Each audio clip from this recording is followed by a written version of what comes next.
Pemirsa, setelah mangkir pada pemanggilan perdana pekan lalu, mantan Menteri Hukum dan HAM Yasona Lawli hari ini akhirnya memenuhi panggilan pemeriksaan dari Komisi Pemberantasan Korupsi atau KPK.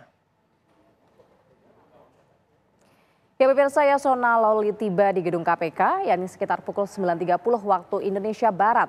Yasona diperiksa sebagai saksi dalam kasus yang menjerat politikus PDI Perjuangan, yakni Harun Masiku. Saat ini keberadaan Harun Masiku masih misterius. Ia menjadi buronan KPK sejak awal tahun 2020 setelah resmi ditetapkan sebagai tersangka kasus suap komisioner KPU Wahyu Setiawan.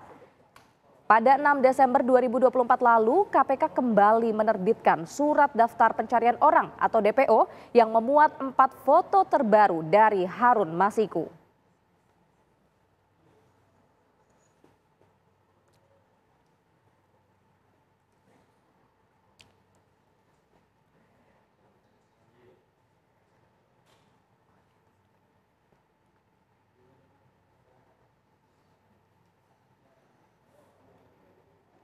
Lalu bagaimana pemirsa jalannya pemeriksaan terhadap mantan Menteri Hukum dan HAM yakni Yasona Lawli?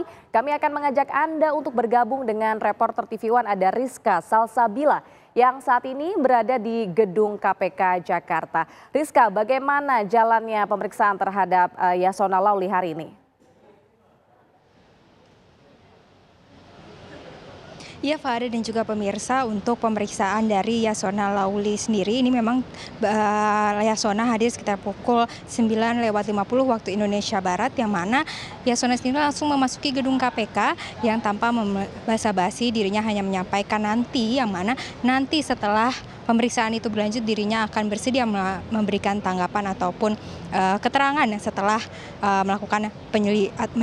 melakukan pemeriksaan bersama dengan penyidikan KPK. Adapun pemanggilan Yasona sendiri ini menjadi saksi dari kasus Harun Masiku, yang mana keberadaannya sendiri masih dipertanyakan ataupun masih misterius. Adapun Yasona Lawli sendiri ini merupakan mantan Menteri Hukum dan juga HAM dalam pemerintahan Presiden Jokowi. Dalam babak ini menjadikan babak terbaru dari pencarian Harun Masiku. Adapun selain Yasona Lawli, ada beberapa saksi lainnya yang sebelumnya telah dipanggil oleh KPK, yaitu seperti pengacara Simon Petrus, kemudian juga mahasiswa Hugo Ganda yang mana telah diperiksa pada Mei 2024 lalu. Tidak hanya itu, dari kader PDIP sendiri, yaitu Sekjen PDIP Hasto Kristianto juga telah memenuhi panggilan pada bulan Juni yang lalu, yang mana pemeriksaan Yasona ini juga pada saat terungkapnya kasus Harun Masiku sendiri, ini Yasona sebagai kader PDIP pada saat itu dan juga menjadi ataupun menjabat sebagai Menteri Hukum dan HAM,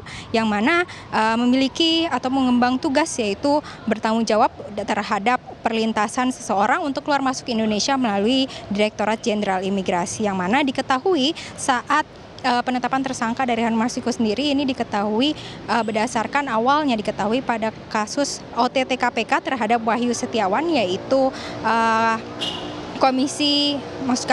komisioner KPU yang diduga menerima suap oleh Harun Masiku untuk melancarkan jalannya untuk menggantikan salah satu anggota DPR dari fraksi PDIP yang pada saat itu meninggal dunia, yang mana nantinya dengan suap tersebut Harun Masiku menaik ataupun dapat menggantikannya pada periode anggota DPR terpilih 2019 sampai dengan 2024 di KPU. Adapun dari OTT tersebut diketahui Harun Masiku ini dan juga ditetapkan sebagai tersangka, yang mana hingga saat ini KPK masih mencari keberadaan Harun Masiku yang juga belum diketahui, yang mana dari untuk mengetahui hal tersebut ataupun di mana keberadaan Harun Masiku, KPK masih memanggil beberapa saksi yang ada, yaitu seperti ataupun saksi-saksi yang bisa bersangkutan dengan keberadaan Harun Masiku itu sendiri. Demikian, Fahada.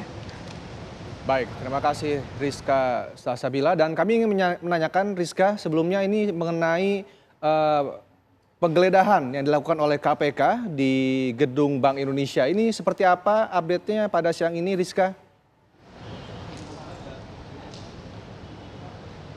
Ya, mengenai penggeledahan kantor pusat Bank Indonesia sendiri, dari KPK sendiri memang belum mengeluarkan statement lebih lanjut mengenai keberlanjutan dari penyidikan dari kasus dugaan korupsi, penyalahgunaan dana corporate social responsibility Bank Indonesia dan juga Otoritas Jasa Keuangan, yang mana KPK sendiri ini telah melakukan penggeledahan pada Senin malam yang lalu, yaitu tepatnya pada 16 Desember 2024. Dari pihak Bank Indonesia sendiri ini telah membenarkan bahwa KPK telah melakukan penggeledahan di kantor pusatnya, kemudian juga berjanji akan bersifat kooperatif demi lancarnya proses hukum yang berjalan. Adapun dari penggeledahan tersebut ada beberapa barang bukti, yaitu seperti alat elektronik dan juga dokumen. Adapun dokumen itu tersebut termasuk dokumen berupa besaran CSR ataupun siapa saja yang menerima dana CSR tersebut. Dari Deputi Penindakan dan Eksekutif KPK sendiri,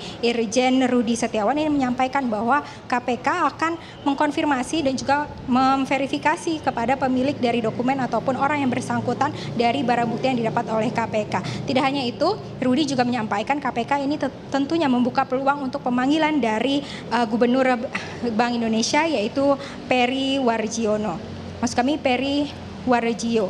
Adapun mengenai pemanggilan Gubernur Bank Indonesia sendiri, KPK ini belum menentukan kapan dan hari apa pemanggilan tersebut akan dilakukan. Demikian. Baik, Rizka Salsabila mengabarkan langsung dari Gedung Merah Putih KPK. Terima kasih atas laporannya.